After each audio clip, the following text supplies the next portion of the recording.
Welcome back to the gun dungeon, guys. Got a new gun on the range here for you today. Well, it's new to me anyways. They've been out for a decent little minute. But I have the Ruger American. This is the Gen 2 Ranch, 16-inch barrel, 308.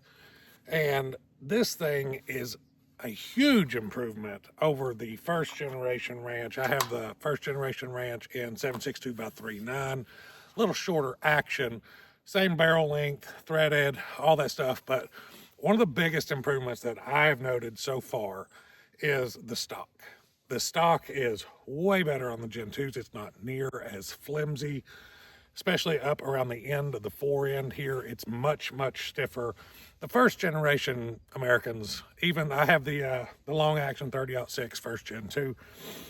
Those stocks, they left a lot to be desired as far as rigidness, stiffness, especially up around the front here, where you may have a bipod on your sling swivel. All that is kind of wishy-washy on the first gen.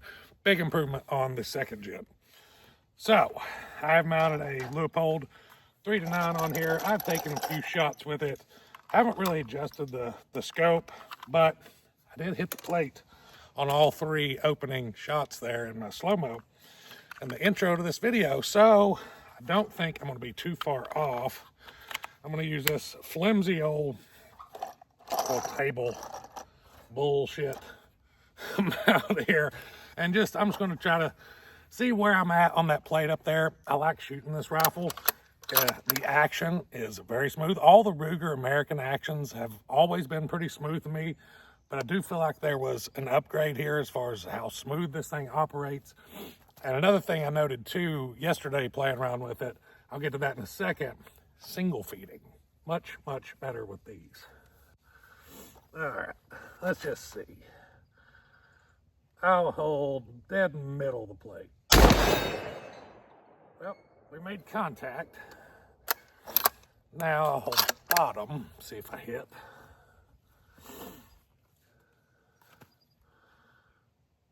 All right, so shot under.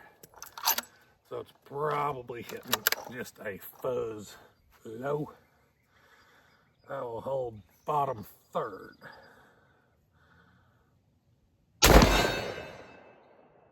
Hit, so not too low.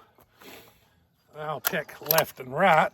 See, that's how I play when I'm just trying to get ballpark, because it's a pretty good sized plate up there. So I just kind of play around the circle.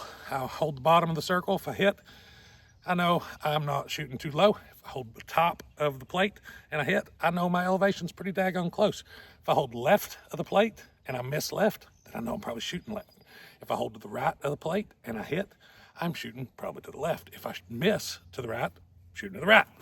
Hopefully that made sense. About as clear as mud, I bet.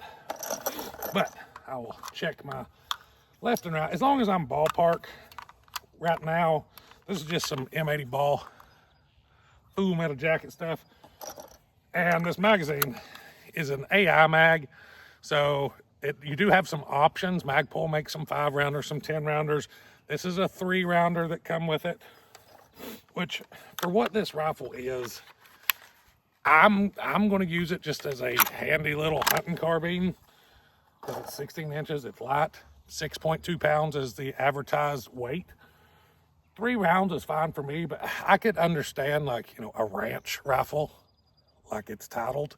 I could understand wanting probably 10 rounds on tap if you've got it in your truck and you're out on a ranch, mind you, or farm or whatever, or wherever you're from, whatever you want to call it.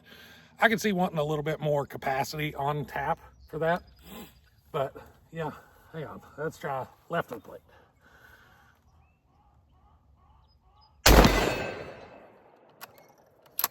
Contact. Right of the plate.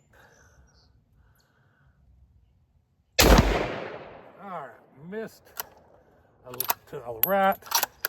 So I'll hold right third and see if I hit. See how bad off I am. All right, so I held about 3 inches from the right side of the plate and I made contact. So I am ballpark close. So that means I am on paper. That's the whole point of what I'm doing here. First off, y'all get to see me shoot the rifle. Second off, I get to shoot the rifle. And third off, it makes sure that I'm on paper. So when I do sight it in for whatever load I choose, I'm close. But yeah, as I was saying, I can understand wanting a little more capacity, and you have that option. Magpul does have the AI CS mags, 5 rounds, 10 rounds. I didn't look thoroughly, but I did see 10 rounders. I'll probably pick one up just to have. But another big improvement that this thing has over the first generations is a 3-position safety.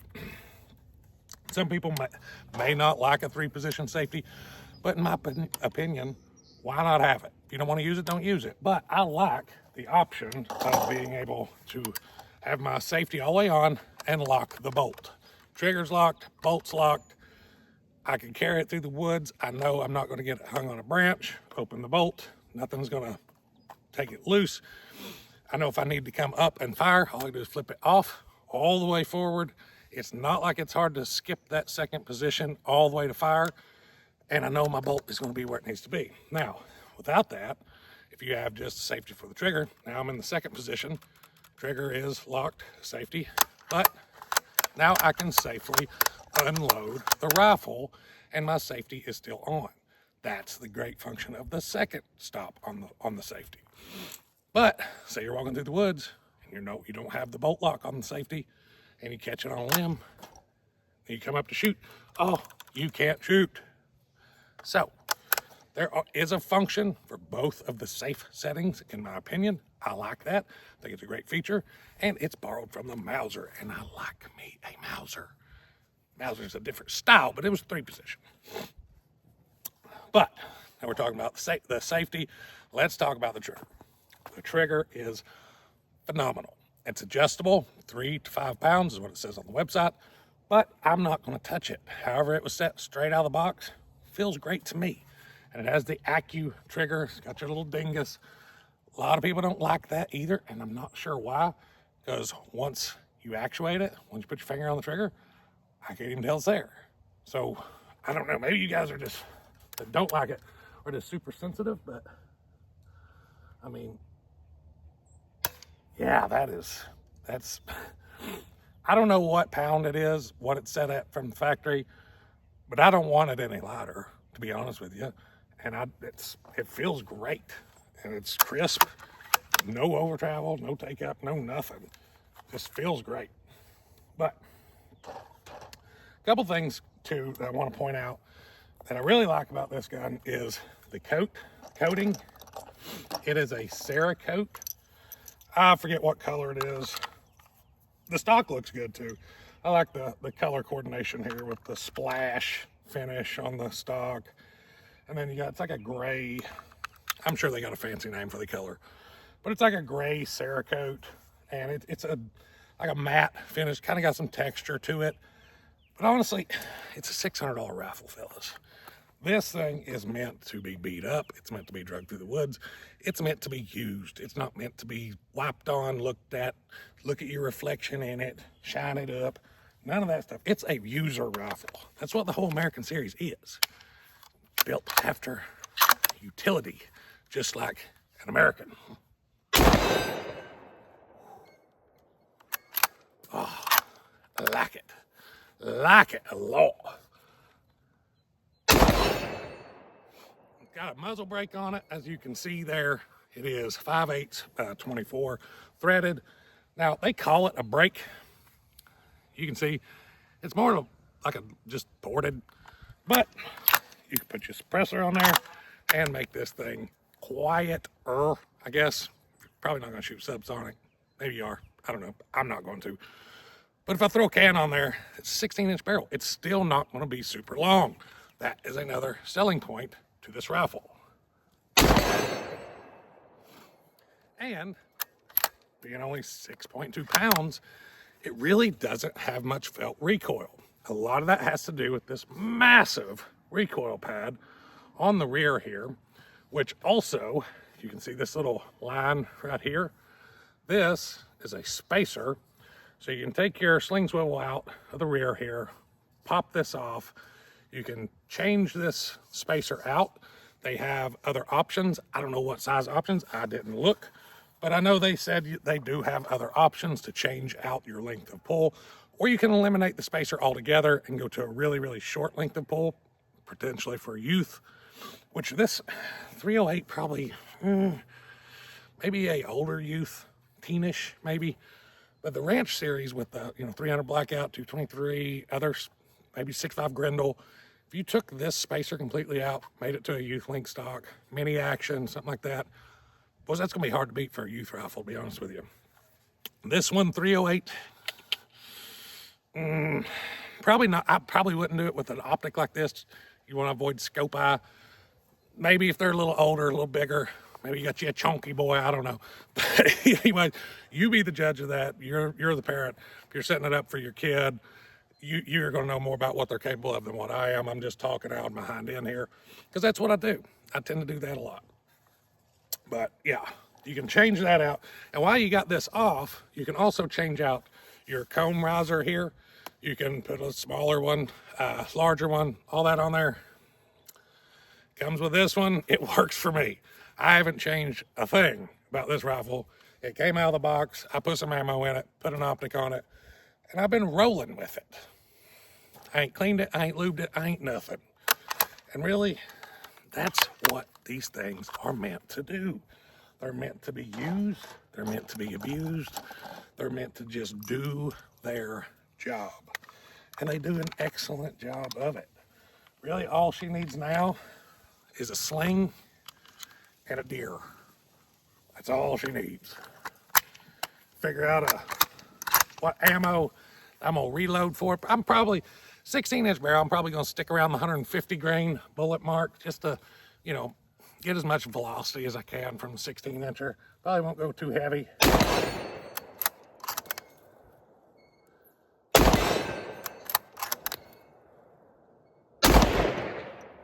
She's just fun. She's just fun to shoot. But yeah, I probably won't go too heavy. I'll side it in with something probably not super expensive, probably like a Hornady Interlock 150 over some Varget or something. Probably where this thing's going to live the rest of its life.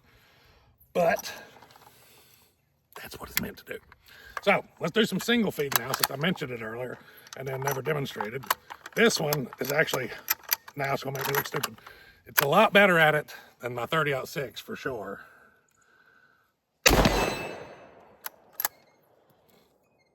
But some are better. This one's got a little, it's not great, but it's definitely better.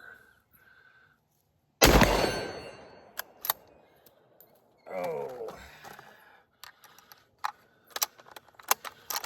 See, I mean, not great, but better.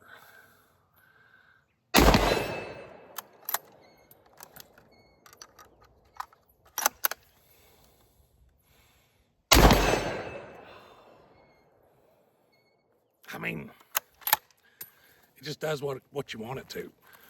For the money that you're spending, let's just say from a Gen 1 to a Gen 2, the cost increase, in my opinion, is worth it. What you're getting in improvements to the Gen 2 American rifles, you're getting a much better stock, you're getting a fluted barrel. The finish seems to be a little bit better. You're getting some adjustability on your stock, getting a 3-position safety. Oh, something I didn't mention, you can remove the bolt knob. There's a screw here. Well, it is a screw, but you put an Allen wrench in there, take your bolt knob off. I don't know what options are available to replace it with, but the fact that you can take it off tells me that you can replace it as well, change it out. I don't know if you want a bigger one, prettier one, shinier one, whatever, but that's a change from the first gen as well. The trigger's great.